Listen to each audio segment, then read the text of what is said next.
A'udzu billahi minasyaitonir rajim. Bismillahirrahmanirrahim. Assalamualaikum warahmatullahi wabarakatuh. Innal hamdalillah nahmaduhu wa nasta'inuhu wa nastaghfiruh wa na'udzu billahi ta'ala min shururi anfusina wa min sayyiati a'malina. May yahdihillahu fala mudilla lahu wa may yudlilhu falan tajida lahu waliyan mursyida.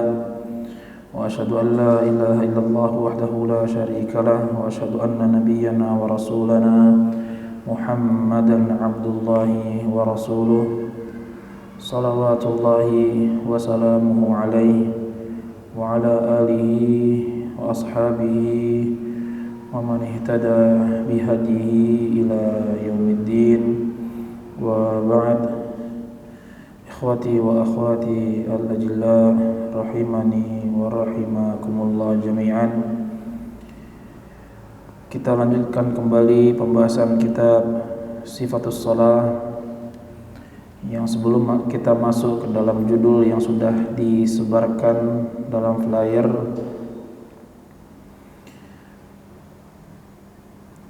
kita membahas untuk faidah yang kedua, karena faidah yang pertama yang telah kita bahas pada pertemuan sebelumnya atau pekan lalu masih berkaitan dengan hikmahnya Allah Subhanahu wa taala mensyariatkan kepada kita salat 5 waktu dengan waktu-waktu yang sudah ditentukan.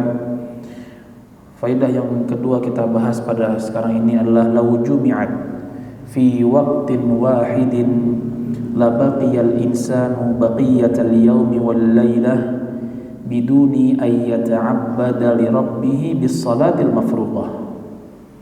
Kenapa sih Allah Subhanahu wa taala memisah-misahkan 5 waktu salat wajib yang kita amalkan sehari-hari, yaitu sekiranya Allah Subhanahu wa taala menjadikan 5 waktu salat itu menjadi satu waktu yang telah kita bahas pada pekan lalu. Kalau seumpamanya satu salat saja itu 10 menit, maka 5 salat itu 50 menit, kurang dari 1 jam. Dan kita sehari-hari kita memiliki waktu 24 jam. Artinya ada 23 jam lebih 10 menit itu waktu kita tanpa adanya sholat. Kalau sholat 5 waktu itu dijadikan satu, maka kalau ini terjadi 23 jam 10 menit tadi, apa yang kita lakukan?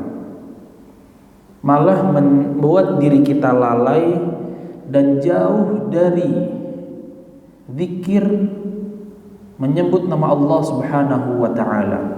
Karena kita hanya melaksanakan sholat itu 5 waktu dalam satu waktu. Kalau seumpamanya seperti itu Allah tentukannya. Nah, jadi 50 menit itu kita jadikan waktu sholat, selebihnya nggak ada. Wa hadza yujibu inqita'an bainal insani wa rabbih fi shalatil mafruḍah. Kalau seperti ini caranya, maka akan ada putusnya hubungan antara seorang hamba dengan Allah Subhanahu wa taala. Falam yahsulil matlub, dan ini bukan hal yang diinginkan. Likauniha, dikarenakan tuhyil qalba wa tuqarribuhu ila Allah azza wa jalla. Karena yang namanya salat, ketika kita mengerjakan salat, itu berarti kita menghidupkan hati kita dan mendekatkan diri kita kepada Allah Subhanahu wa taala. Falihada uzzi'at ala awqatin ikhtaraha Allah azza wa jalla liyakuna hadha at-tafriq kasaqyish syajarah.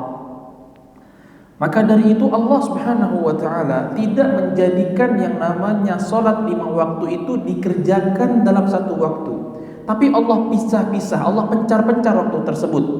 Karena apa?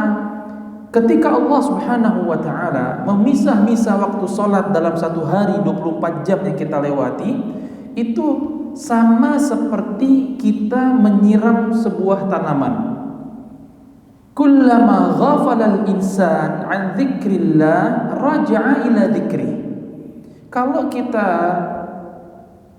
sudah lalai, tidak berzikir, tidak mengingat Allah Subhanahu wa taala, maka Allah ingatkan kita dengan masuknya waktu salat berikutnya sehingga kita kembali mengingat Allah Subhanahu wa taala. Walihada qala Allah taala, maka dari itu Allah Subhanahu wa taala berfirman, wa aqimis shalah, dan dirikanlah salat, kerjakanlah salat, li ayyi syai', buat apa? Li dzikri, untuk mengingat Allah Subhanahu wa taala. Fas-salatu dzikrullah azza wa jalla, dan salat adalah bukti kita mengingat Allah Subhanahu wa taala. Jadi kalau kita mengerjakan 5 waktu salat dalam satu waktu, ada kemungkinan 23 jam berikutnya kita akan lalai dari Allah Subhanahu wa taala. Kita akan semakin jauh dari Allah Subhanahu wa taala. Tapi kalau Allah taala membagi-bagikan 5 waktu subuh, zuhur, asar, maghrib, isya, dan contoh saja dari subuh ke zuhur kita lalai berzikir kepada Allah Subhanahu wa taala, bisa kita buktikan. Gak usah jauh-jauh ya. Antara waktu asar dan maghrib tadi saja, berapa banyak kita mengingat Allah Subhanahu wa taala? Berapa banyak? Kalau kita terbiasa zikir pagi dan petang, alhamdulillah. Tapi kalau tidak, na'am. Kalau seumpamanya ini saja, maghrib ke isya, kita ada kajian zikrullah. Kalau nggak ada kajian, waktu kita antara maghrib dan isya, apakah kita pakai untuk berzikir kepada Allah Subhanahu wa taala? Tidak yakin. Tidak yakin. Makanya yang namanya salat itu adalah bentuk kita mengingat Allah Subhanahu wa taala, dan ketika kita lalai, Allah taala ingatkan kita untuk kita mengerjakan salat. Dan telah kita bahas juga bahwa Islam adalah satu-satunya agama yang hubungan penganutnya dengan Rabbnya, dengan Tuhannya itu paling dekat. Karena agama Islam kita mengajarkan paling tidak minimal kita mendekatkan diri kita kepada Allah Subhanahu wa taala itu 5 kali. Coba kita bandingkan dengan agama yang lain. Kita bandingkan. Apakah ada di antara mereka yang beribadah 1 hari itu 5 kali? Ada? Tidak ada. Paling mungkin 1 minggu sekali, 1 minggu 2 kali, 1 minggu 3 kali. Nah, tapi Islam tidak. 1 hari saja, gak perlu nunggu 1 minggu. 1 hari saja kita mendatangi Allah Subhanahu wa taala 5 kali. Maka Islam adalah agama yang penganutnya jauh lebih dekat kepada Allah Subhanahu wa taala dibandingkan dengan agama-agama lain yang mereka meyakini diri mereka lebih dekat kepada Tuhan-Tuhan mereka sendiri. Ini satu kelebihan yang luar biasa. Makanya Islam itu mudah diterima oleh akal sehat. Kenapa? Ya kalau kita beribadah, apakah kita beribadah itu menyembah Tuhan kita, Rabb kita itu dengan waktu yang jarang? Tidak masuk akal. Tidak masuk akal. Kalau hubungan kita dengan orang lain saja harus kita jaga, paling tidak kita berkomunikasi dengan mereka 1 minggu sekali, itu dengan manusia. Tapi dengan Allah Subhanahu wa taala harus lebih daripada itu. Makanya tidak usah kita heran ketika ada seorang hamba Allah Subhanahu wa taala yang hidupnya itu baik-baik saja. Enggak ada harta, baik-baik saja. Menurut kita kurang, baik-baik saja. Kenapa? Bisa jadi Allah Subhanahu wa taala dekat dengan dirinya karena ibadahnya. Dan dia merasa tenang. Karena apa? Ada Allah Subhanahu wa taala. Makanya muskilah atau masalah apapun yang kita dapati, kembalikan semua pada Allah Subhanahu wa taala. Salah satu jalannya adalah dengan salat. Kenapa? Wa aqimis salata li dzikri. Dan kerjakanlah salat, dirikanlah salat untuk mengingatku, kata Allah Subhanahu wa taala. Ada sebuah kisah di Arab Saudi sana, yang kisahnya tersebar di YouTube, yang dimana ada seorang syekh menceritakan bahwa terjadi sebuah kecelakaan di salah satu jalan, yang dimana mobilnya rusak parah. Maka ketika datang bantuan, ya, ambulans sebagainya, dicari-cari itu di dalam itu, apakah ada yang selamat atau tidak. Dan ternyata dipanggil-panggil, apa ada selamat, tidak ada yang selamat. Kemudian dicari kembali, ternyata di depan atau tidak jauh dari mobil yang kecelakaan tersebut ada seorang yang sedang sholat. Dia sholat menghadap kepada Allah Subhanahu wa ta'ala. Kenapa? Karena dia tahu dia sedang dalam musibah, terkena musibah. Dan ini membebani dia, memberatkan dia, dan dia ingat, wasta'inu bis-sabri was-salah, dan mintalah pertolongan kepada Allah Subhanahu wa ta'ala lewat apa? Lewat sabar dan lewat salat. Ini perintah Allah Subhanahu wa ta'ala. Wasta'inu bis-sabri was-salah, dan mohonkanlah pertolongan kepada Allah Subhanahu wa ta'ala lewat kesabaran kita pun juga lewat salat kita.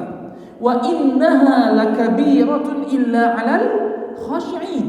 Ketahuilah, yang namanya salat adalah ibadah, perkara yang sangat berat, tapi tidak bagi mereka yang khusyuk. Makanya orang yang bisa menikmati sholatnya adalah orang-orang yang khusyuk. Orang yang bisa menjaga sholatnya adalah orang-orang yang khusyuk. Ketika dia sedang safar, capek dia sholat. Ketika dia sedang belanja di pasar, di mall, masuk waktu sholat dia. Dia tinggalkan hal-hal mubah tadi. Dan ketika dia terkena musibah, dia kembali kepada Allah Subhanahu wa ta'ala. Dan orang tadi itu salat, padahal ketika ditanya, Anda sama siapa di mobil? Saya bersama keluarga saya, istri saya dan 2 anak saya, yang semuanya meninggal. Allah wafatkan dalam keadaan, atau Allah wafatkan dengan kejadian tersebut. Tapi bayangkan, seorang muslim, seorang mukmin yang kuat imannya, dengan kejadian yang sangat-sangat berat, siapa yang tidak sedih dan siapa tidak merasa berat? Di dalam mobil itu keluarganya semuanya meninggal, istri dan anak-anaknya, dan dia bersabar atas kondisi tersebut, dan kemudian dia sholat meminta kepada Allah Subhanahu wa ta'ala. Makanya kalau kita ada masalah yang berat, kembalikan kepada Allah Subhanahu wa ta'ala dengan salat kita. Kita ini tidak boleh terlalu berharap kepada manusia, tidak boleh. Manusia ada kemampuannya yang terbatas, atau ada batasan dalam kemampuannya. Tapi Allah itu maha segalanya. Makanya tidak ada yang mustahil bagi Allah Subhanahu wa ta'ala, tidak ada. Jadi kalau kita merasa ada kemudahan-kemudahan yang Allah Subhanahu wa ta'ala berikan kepada kita, salah satunya karena sholat kita. Atau ketika kita mendapati satu kondisi yang berat, beban hidup kita yang kita rasa itu kita tidak mampu menjalaninya, kembali kepada sholat. Jaga sholat kita, karena insya Allah dengan sholat tersebut Allah akan uraikan kesulitan-kesulitan hidup kita, akan Allah uraikan. Makanya kalau kita ini sholat, tujuannya apa sebenarnya? Akhirat. Tujuannya adalah akhirat. Hampir atau tidak banyak orang itu yang sholat untuk tujuan dunia, walaupun ada sebenarnya, tapi tidak banyak. Nah, ketika dia menjadikan akhirat itu tujuannya, Allah Subhanahu wa ta'ala akan jadikan kekayaan itu berada dalam hatinya. Dan ini adalah sabda Nabi SAW, man kanat hammahu ya akhirah jadi barang siapa yang tujuannya itu akhirat, Allah Subhanahu wa taala akan memperkaya hatinya, wa jama'at syamlahu. Allah Subhanahu wa taala akan mengumpulkan segala urusannya. Kalau dunia menjadi tujuannya, Allah akan cerai-beraikan urusannya. Artinya apa? Akan Allah sulitkan hidupnya. Tapi kalau kita itu menjadikan apa yang kita amalkan dalam salat kita untuk akhirat kita, Allah akan kumpulkan urusan kita. Artinya apa? Allah Subhanahu wa taala akan memudahkan urusan kita semua. Kemudian, wala yajuzu an tuqaddama as-shalah qabla waqtiha. Tidak boleh kita mendahulukan salat atau mengerjakan salat sebelum masuk waktunya. Hatta law kana nasiyan aw jahila. Walaupun kita itu lupa atau tidak tahu, maka secara hukum, dan ini muttafaq, disepakati oleh para ulama dan tidak ada yang berbeda, bahwa yang namanya salat harus dikerjakan pada waktunya, bukan sebelum waktunya. Wa yajibu ay yu'idas shalah, diwajibkan seorang itu untuk mengulangi salatnya, kama anna man dhahha qabla salatil 'id fala udhiyata lah walau kana jahila. Seperti halnya seorang itu yang dia berkurban sebelum melaksanakan salat Id. Jadi kalau ada orang yang dia berkurban sapi kah, kambing kah, unta kah, sebelum dia melaksanakan atau sebelum mengerjakan salat Id, maka kurbannya tersebut tidak dianggap sebagai kurban yang dikerjakan setelah salat Id. Nabi SAW bersabda, "Man dhahha qabla shalah."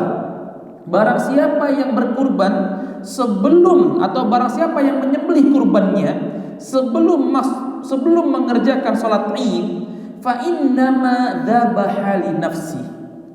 Maka sesungguhnya dia telah berkurban atau menyembelih untuk dirinya sendiri. Dan itu dianggap sedekah yang biasa, bukan sedekah kurban. Wa man dzabaha ba'da shalah. Sebaliknya, barang siapa yang menyembelih hewan kurbannya setelah salat, faqad tamma nusukuhu wa asaba sunnatal musallin. Ketika seorang menyembelih hewan kurbannya setelah salat Id, maka telah sempurna ibadah kurbannya dan dia telah sesuai dengan sunnahnya kaum muslimin. Artinya, ketika seorang itu mengerjakan salat sebelum waktunya, maka dia tidak dianggap telah mengerjakan salat tersebut. Tidak. Naam. Li'annaha sarat qabla al-waqt, fayustafadu min hadha anna al-ibadah al-mu'aqqata idza waqa'at qabla waqtiha wajaba i'adatuha. Maka dari itu, ketika ada satu ibadah yang sudah ditentukan waktunya, dan apabila dikerjakan sebelum waktunya, maka dia wajib untuk mengulangi ibadah tersebut.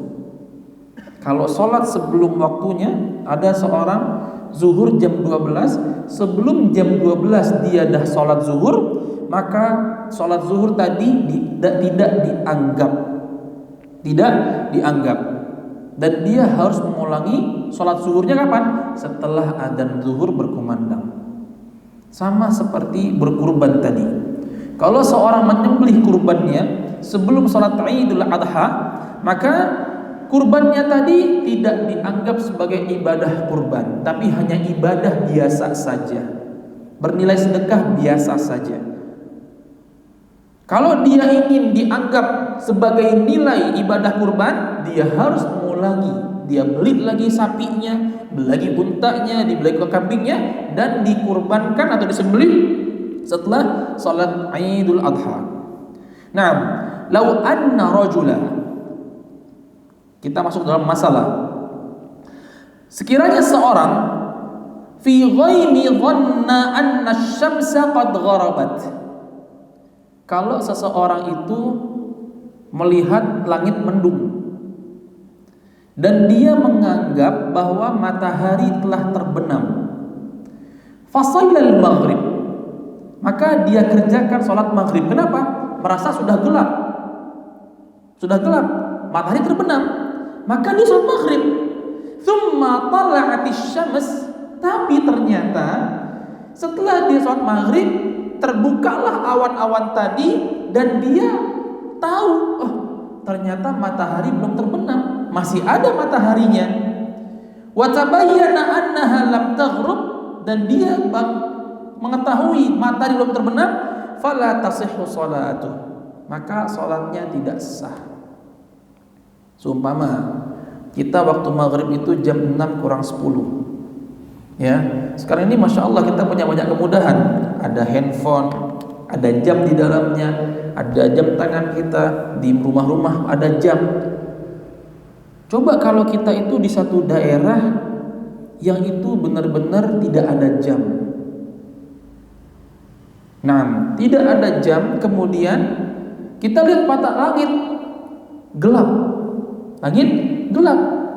kita harus merasa, oh berarti sudah maghrib.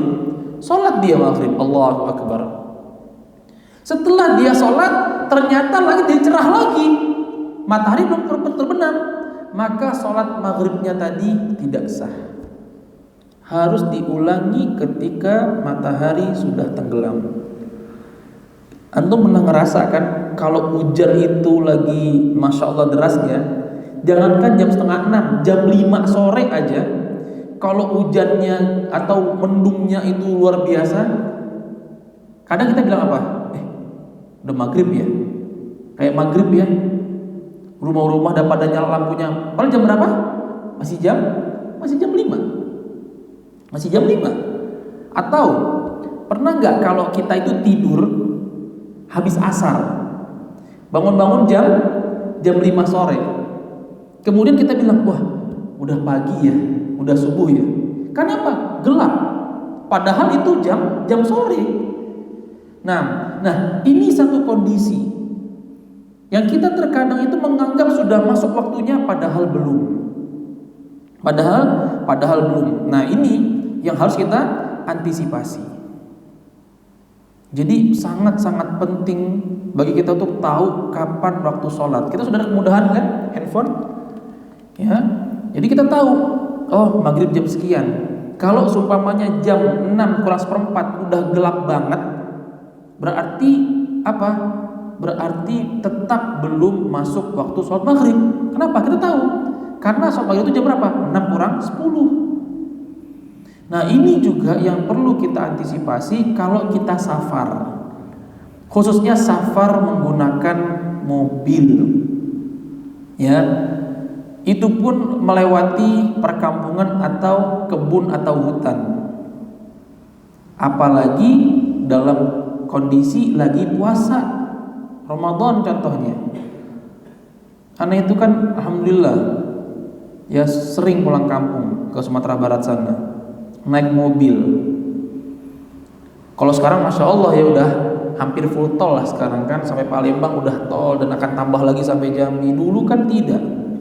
Dulu itu keluar Bakahuni langsung belok kiri itu lah Kalianda, Lampung dan sebagainya. Nah, Sumatera itu kan masih banyak daerah-daerah yang itu hutan isinya. Dan apa? Masih banyak daerah yang tidak terjangkau oleh internet. Bahkan jangankan internet, radio pun gak ada sinyalnya di situ. Tidak menangkap frekuensinya.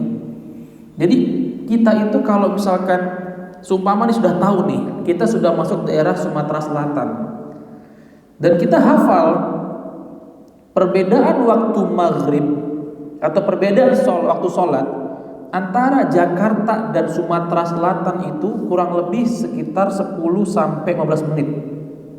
Jadi kalau kita azan maghrib jam 6, di mereka itu jam 6:15, 6:10 sampai 6:15. Kalau dengan Sumatera Barat itu setengah jam, hampir setengah jam perbedaan waktunya.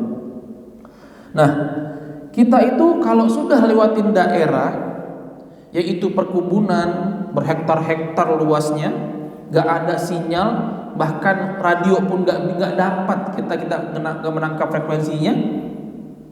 Udah masuk nih waktu jam 6:10. Cuman kan kita gak bisa ngecek, ya, handphone kita gak bisa ngecek jam berapa waktu sholat. Kita coba lewat radio gak bisa. Akhirnya apa? Kita beristihad. Gimana caranya? Kita tunggu maghrib waktu itu atau awan itu sudah gelap. Jadi kita nggak bisa menyangka-nyangka, oh sudah gelap terbenam matahari. Belum tentu. Bisa jadi gelapnya itu tertutup awan aja, matahari masih bersinar. Bisa jadi seperti itu. Makanya anak nyari aman. Gimana caranya? Kalau memang anak kira-kira di Jakarta itu jam 6 dan posisi anak 6:15, ketika itu anak akan lebihkan. Kenapa anak lebihkan? Paling tidak anak sudah masuk waktu yang gelap. Waktu yang gelap. Seperti itu. Lebih kepada nyari aman aja.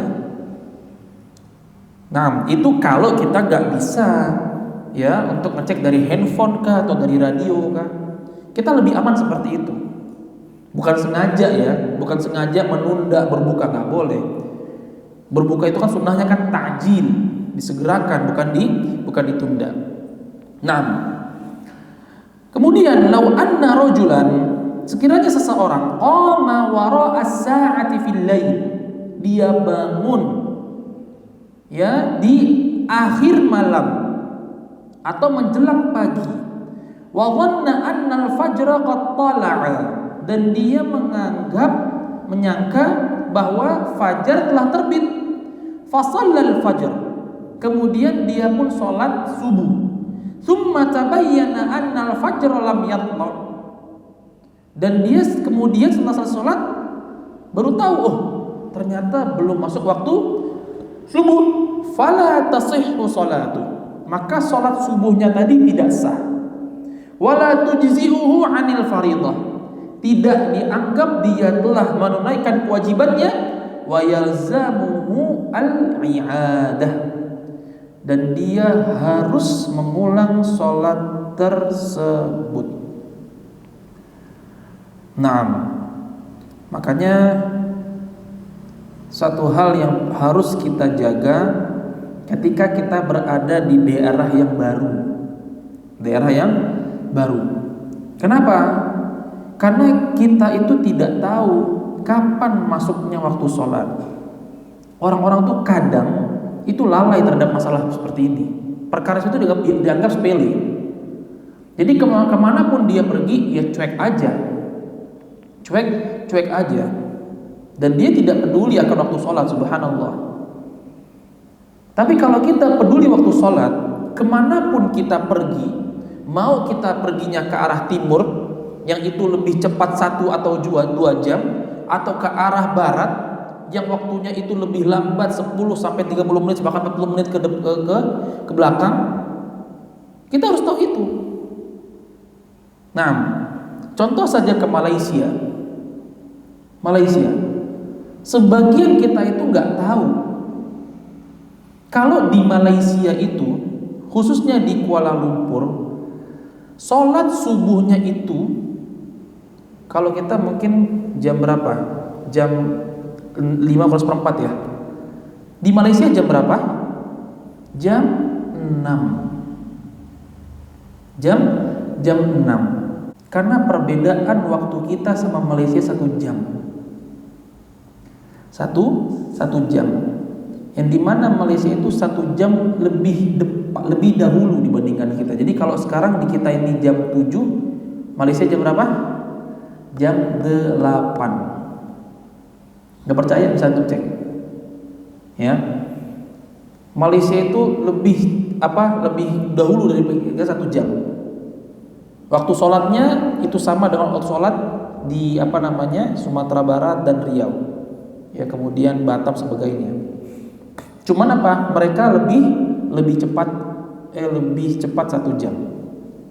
Nah, makanya kalau sekali lagi, kalau di kita jam 7, di mereka tuh jam 8.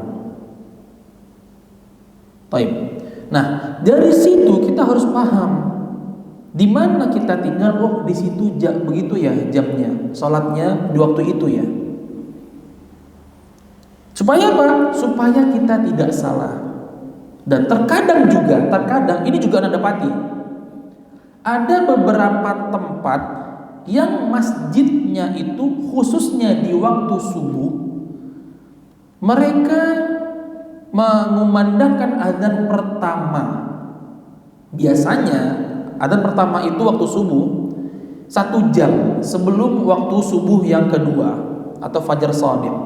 Jadi kalau seumpamanya kita azan subuh biasa itu jam 4.45, maka azan pertamanya kapan?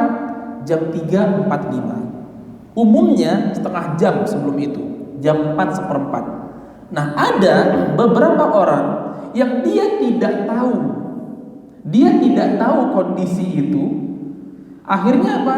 Dia dengan azan subuh, bangun dia, wudhu dia, sholat subuh. Padahal belum masuk waktu subuh, karena itu masih azan subuh yang pertama. Atau bahkan pernah juga mendapati ada seorang, dia nggak tahu kalau masjid itu tuh ada azan pertama, azan keduanya. Akhirnya dia mendengar azan pertama, bangun dia, wudhu dia, ke masjid, sampai masjid kosong. Dia tunggu, ternyata apa? Dia nggak tahu kalau itu azan pertama. Nah, jadi ketika seseorang itu tidak tahu apakah sudah masuk waktu sholat atau belum, nah, dia menyangka sudah masuk waktu sholat dan ternyata belum masuk, maka sholatnya tadi tidak sah, atau sholat wajib tadi tidak sah, dan dia harus mengulangi sholat wajib tersebut. Begitu harus kita pahami. Nah, lakinnahu yu'jar ala hadhihi shalah. Salatnya tidak sah. Ada seorang, dia bangun jam 4:30. Ya, dia nyangka sudah masuk waktu subuh. Dia sholat subuh. Ternyata setelah dia sholat subuh, kedengaran azan subuh. Ini enak sekali ya kalau tempat yang Masya Allah, ya kita bersyukur. Kita tinggal di Indonesia itu, apalagi di kampung-kampung seperti itu, enak. Kenapa? Suara azan di mana-mana. Coba kalau antum itu atau kita itu pergi ke satu daerah atau satu perkotaan yang itu jarang masjid, susah kita dapatkan azan di situ. Kita menerka-nerka. Nah, ketika seorang dia sholat subuh jam 4:30, setelah dia sholat subuh dengar azan subuh, berarti dia salah tadi. Maka apa? Sholat subuhnya tidak sah, tapi dia tetap diberikan pahala. Ya, jadi pahami dulu. Sholat subuhnya tidak sah, tapi dia tetap diberikan pahala. Kenapa? Karena secara hukum wajibnya tidak sah, tapi kalau dihukumi sunnah itu sah. Itu sah. Li'annal musalli nawa syai'ain. Karena yang namanya seorang yang sholat itu dia akan berniat untuk 2 hal. Nawa salatan, berniat untuk mengerjakan sholat. Yang kedua, nawa kaunaha fardhah. Dia berniat karena sholat ini hukumnya wajib. Jadi kita sholat maghrib nih, secara tidak langsung kita itu telah meniatkan 2 hal. Apa itu? Yang pertama, kita niatkan sholat. Yang kedua, kita niatkan bahwasanya ini adalah sholat yang wajib. Sama halnya ketika kita mengerjakan sholat sunnah, kita niatkan sholatnya dan kita niatkan bahwa ini adalah sholat sunnah. Maka ketika kita niatkan ini sholat wajib, tidak menjadi sholat sunnah. Dan ketika kita niatkan dengan sholat sunnah, ini tidak wajib.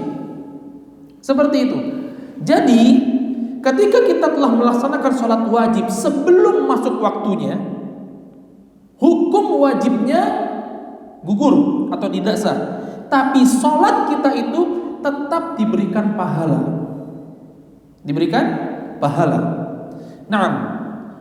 Fabatala kaunuha fariidhah wa baqiya kaunuha salata. Hukum wajibnya itu batal, tidak sah, tapi hukum salatnya tetap sah. Fayuthabu thawaba salatin nafl. Maka dia tetap diberikan pahala, yaitu pahala salat sunnah. Dan ini adalah ijtihadnya beliau rahimahullahu ta'ala. Bagaimana hakikatnya? Hanya Allah subhanahu wa ta'ala yang tahu. Lau anna rajulan, sekiranya seseorang ta'ammada, sengaja, ayyusalliya qabla al-waqt, dia sengaja salat sebelum masuk waktunya, lam tasih salatuh, salatnya tidak sah, ma'al itsm, dan dia berdosa. Beda sama yang tadi. Yang tadi dia nggak tahu, dia jahil, dia lupa, makanya salatnya tetap diberikan pahala walaupun hukumnya batal. Hukum wajibnya batal. Tapi kalau orang sengaja melakukan atau mengerjakan sholat sebelum waktunya, sholatnya tidak sah dan dia berdosa. Orang pertama tadi nggak dosa, dia bahkan berpahala. Tapi kalau ini dia mutlak berdosa.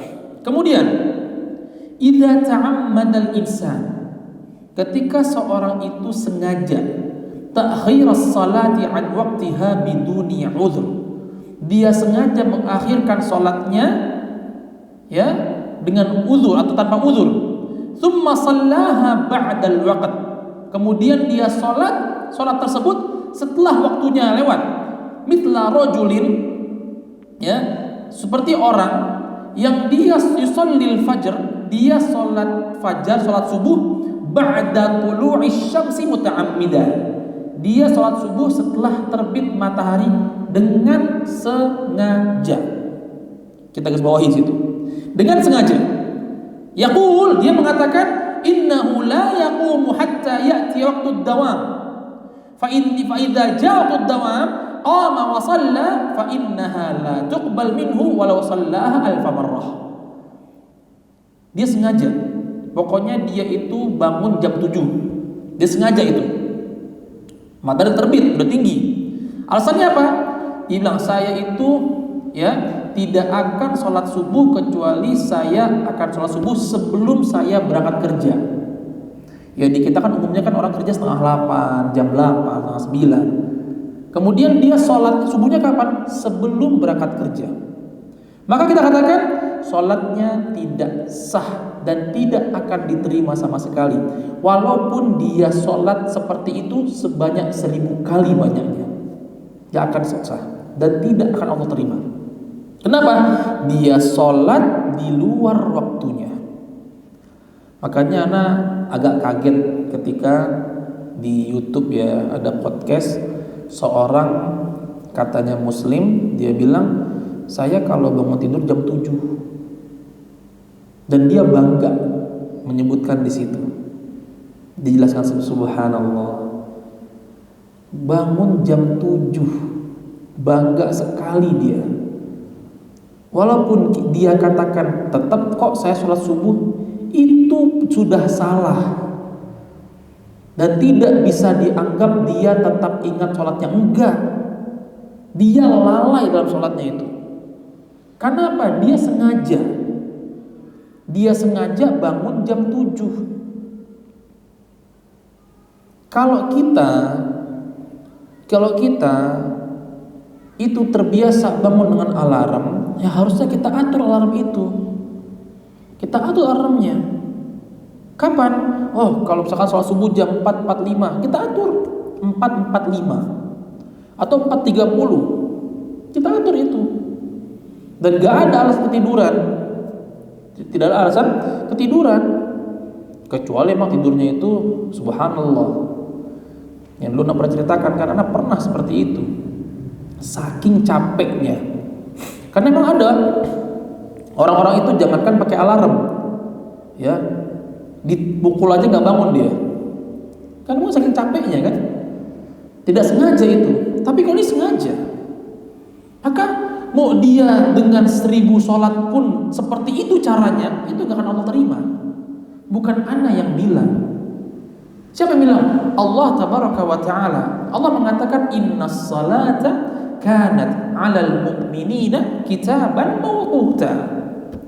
Sungguhnya salat itu bagi kaum mukminin sudah Allah tentukan waktu-waktunya. Waktu salat subuh sudah Allah tentukan dari mulai terbitnya fajar shadiq sampai terbitnya matahari.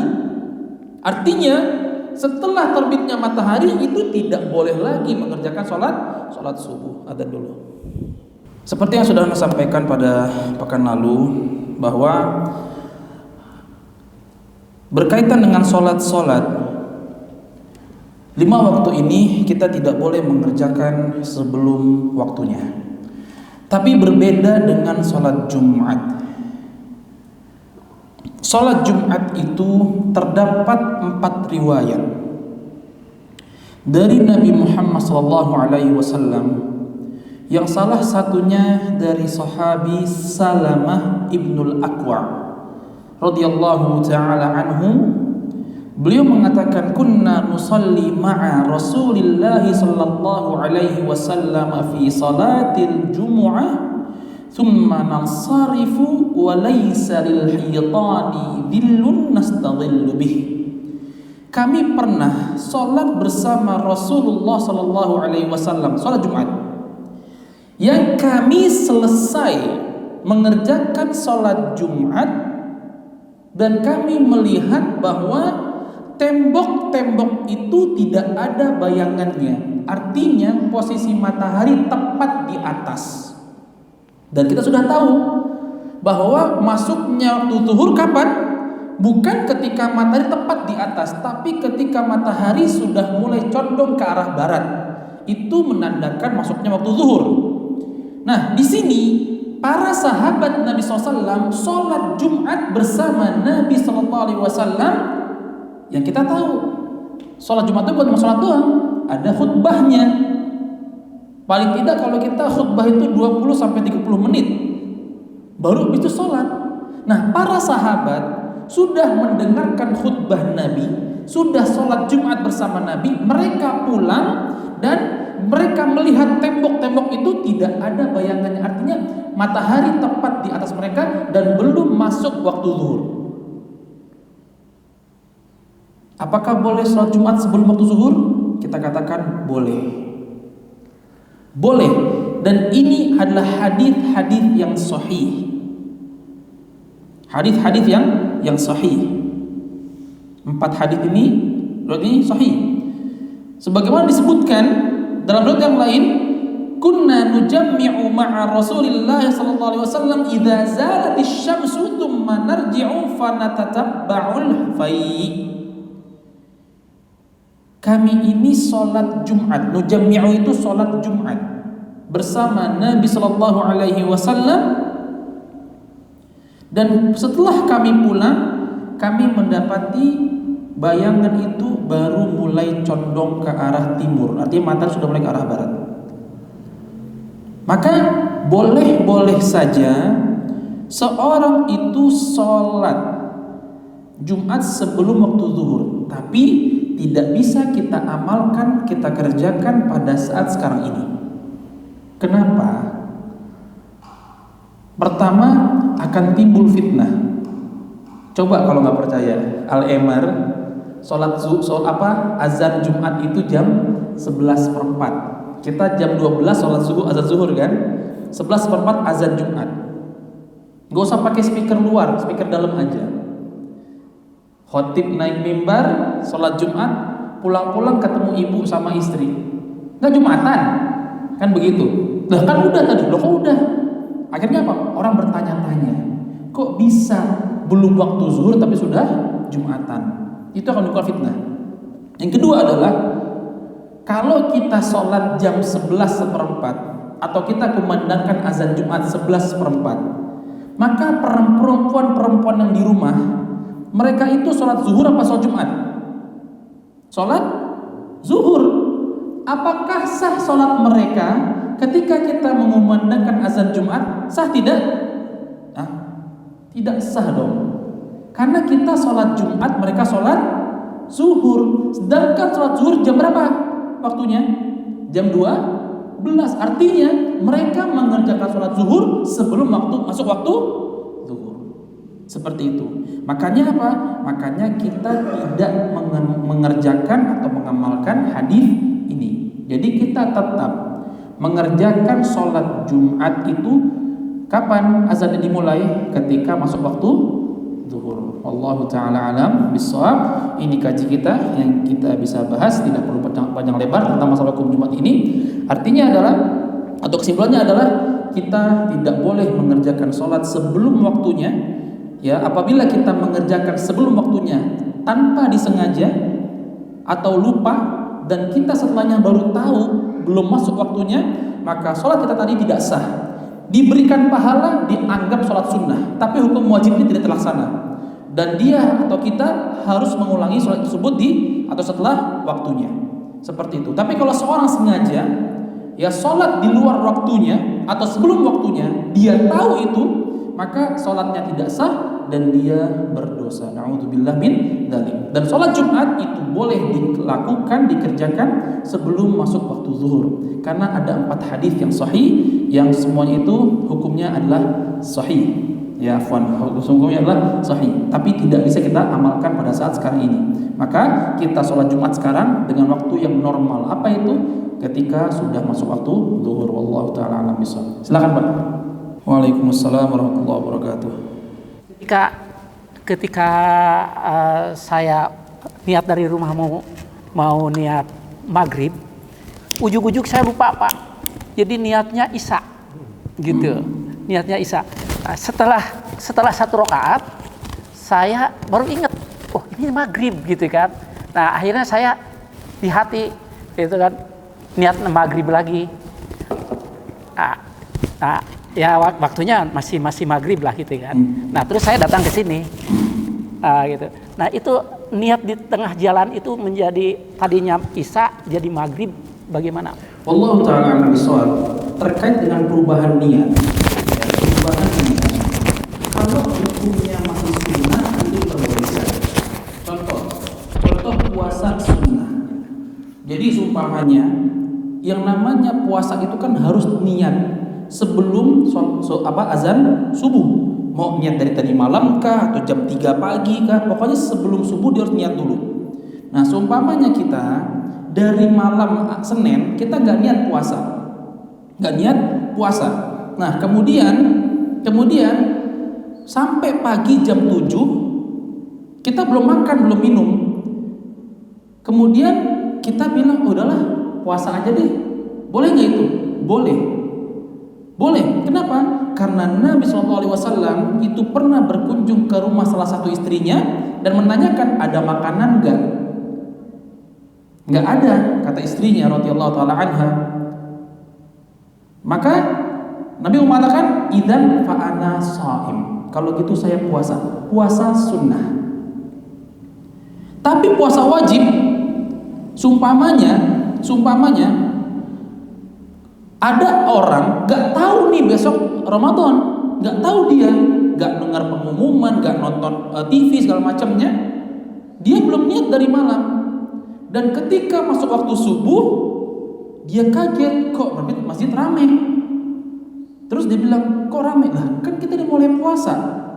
Bolehkah dia berpuasa walaupun dia belum makan belum minum? Tidak boleh. Dia tidak boleh puasa wajib. Kenapa? Dia belum niat sebelumnya. Maka kalau sunnah itu bisa berubah niatnya, tapi kalau wajib tidak bisa. Makanya Allah Ta'ala a'lam bishawab, insyaallah akan cari nanti bulan depan, insyaallah saya ingatkan ya. Jawaban ana adalah ketika kita sholatnya tadi, seumpamanya kita sholat maghrib, ternyata kita niatkan isya, dan di tengah-tengah sholat atau di awal sholat kita rubah niat kita, tidak boleh. Karena apa? Niat kita sholat isya, maka kita ulangi sholat tersebut. Seperti itu. Karena apa? Dari awal sudah salah niatnya. Dan sholat maghrib itu adalah wajib. Sholat isya itu adalah wajib. Beda kalau sholat sunnah. Ya, sholat sunnah tuh bisa-bisa aja kita rubah. Tidak ada masalah karena seperti puasa tadi kita kiaskan. Tapi kalau sholat itu ya kalau wajib tidak bisa berubah dengan wajib. Makanya satu hukum yang wajib itu menurut sebagian ulama tidak bisa didahulukan oleh yang sunnah. Contoh pernah kita bahas masalah seorang yang punya qadha puasa, apakah dia mengqadha dulu atau puasa sunnah dulu? Syawal contohnya, sebagian mengatakan ya tidak, qadha dulu karena dia wajib hukumnya. Apakah boleh dijamak? Orang puasa Syawal ditambah qadha? Tidak boleh. Karena apa? Wajib ya wajib, sunnah ya sunnah, seperti itu. Jadi ya jawaban ana untuk sekarang ini adalah sholatnya tadi tidak sah, harus diulang kembali. Ya, harus diulang kembali. Ya karena apa? Ada perbedaan niat. Kalau next time lah qadarullah kita seperti itu, kita pengennya sholat zuhur, ternyata sebelum sholat malah niatnya asar. Maka ketika di tengah-tengah kita ingat, kita batalkan sholat kita dan kita ganti dengan niat sholat zuhur. Wallahu ta'ala alam bissawab.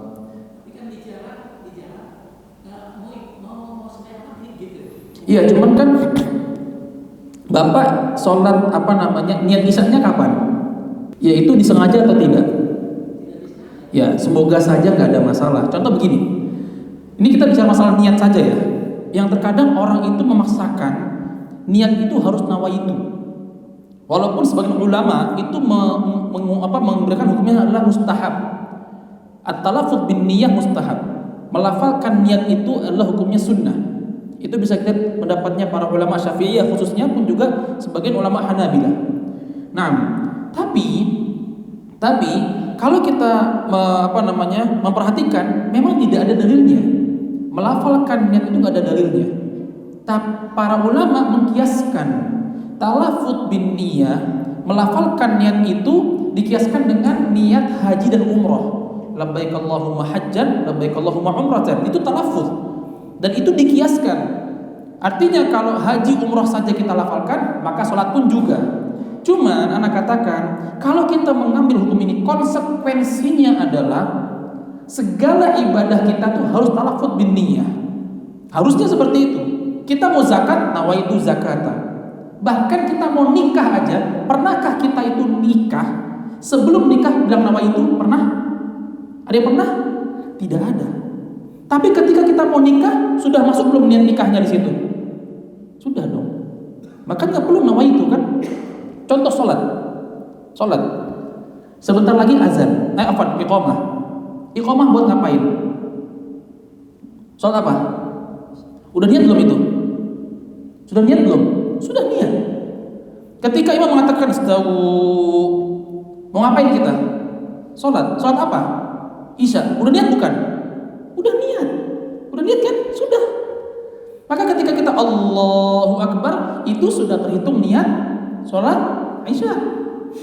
Mungkin nggak kalau seorang itu mendengar azan tadi Allahu Akbar dan dia tahu itu sholat Isya atau azan Isya, mungkin nggak kalau dia itu ke masjid wudu untuk sholat subuh? Mungkin nggak? Nggak mungkin. Karena apa? Dia tahu itu azan Isya, dia ke masjid mau sholat Isya. Ada nggak orang dengar azan Isya, dia ke masjid sholat sunnah keluar lagi? Ada nggak seperti itu? Nggak ada lah. Apa gunanya dia kalau begitu? Maka apa yang kita lakukan sebelumnya itu sudah menandakan niat. Kita dengar azan Isya, siap-siap kita ke masjid mau ngapain? Mau sholat Isya. Kita wudhu mau ngapain? Mau sholat Isya. Qomat berdiri mau ngapain? Mau sholat Isya. Ya, imam udah siap-siap ngapain? Mau sholat Isya. Artinya apa? Itu sudah niat sebenarnya. Tidak perlu dilafalkan lagi, nggak perlu itu. Nah, Bapak tadi di jalan mau ngapain Pak? Sholat maghrib. Wudhu mau ngapain Pak? Ya sudah. Ya, bisa jadi itu syaitan. Itu syaitan. Makanya ya kita kalau bisa itu a'udzubillah dulu, ta'awudz dulu. memang tidak ada sunnahnya. Bahkan kalau kita mendapati beberapa imam itu sebelum Al-Fatihah dia ta'awudz. Tapi kenapa berta'awudz? Apa gunanya ta'awudz? Apa gunanya ta'awudz? Dari apa? Berlindungnya dari syaitan. Jadi insya Allah Bapak dihitung sholat maghrib. Ya bisa jadi itu gangguan syaitan aja Pak, seperti itu. Ya tapi kalau sengaja kayak tadi itu tidak sah. Seperti itu. Gak sengaja insya Allah gak apa-apa. Wallahu ta'ala alam bisawab. Cukup insya Allah kaji kita. Pak, ada pertanyaan Mas Surya? Waalaikumsalam warahmatullahi wabarakatuh. Nah, sholat sunnah fajar itu adalah sholat sunnah yang luar biasa pahalanya. Kita tahu itu. Yang pahalanya itu adalah khairun minad dunya wa ma fiha. Lebih baik daripada dunia dan isinya. Makanya sebagian ulama atau bahkan seluruhnya, dan ini berdasarkan hadis Nabi SAW, man lam yusalli rak'atail fajr, barang siapa yang belum mengerjakan sholat sunnah 2 rakaat fajar, fal yusallihima ba'dama tatlu'us syams, maka sholatlah setelah terbitnya matahari. Tapi sebagian ulama itu mengatakan bolehnya orang kita itu mengqadha sholat sunnah fajar kapan? Setelah sholat subuh. Itu boleh. Nah, cuman menjadi masalah adalah beberapa dari kita itu sengaja tidak sholat sunnah fajar sebelum subuh. Jadi dia sengaja bangunnya lambat, ya ngepepet qomat, kemudian habis itu dia ke masjid sholat subuh, habis subuh sholat sunnah fajar. Ana tidak bisa dikatakan ini sah atau tidaknya, tapi dia bermain-main di sini. Yang seharusnya dia bisa mengerjakan sholat sunnah fajar sebelum subuh, dia lalaikan itu, dia kerjakan setelah itu, nggak boleh. Karena hadis Nabi tadi jelas, yang belum atau tidak mengerjakan sholat sunnah fajar sebelum, artinya apa? Dia udah usaha dulu nih, qadarullah dia pengen sunnah fajar, qomat, akhirnya dia tidak bisa sholat sunnah fajar. Kapan kerjakannya? Tadi, setelah sholat subuh, seperti itu. Dan sholat sunnah fajar itu boleh diqadha. Nah, silakan Pak. Bisa langsung, karena itu mengqadha itu mengganti segera, seperti itu. Ya, wallahu taala alam bisawab. Cukup insyaallah. Pertanyaan enggak ada kan? Baik. Jazakumullahu khairan kepada para ikhwan dan akhwat sekalian. Insyaallah kita kembali membahas kitab Sifatus Shalah ini bulan depan di pekan kedua dan ketiga malam Sabtu.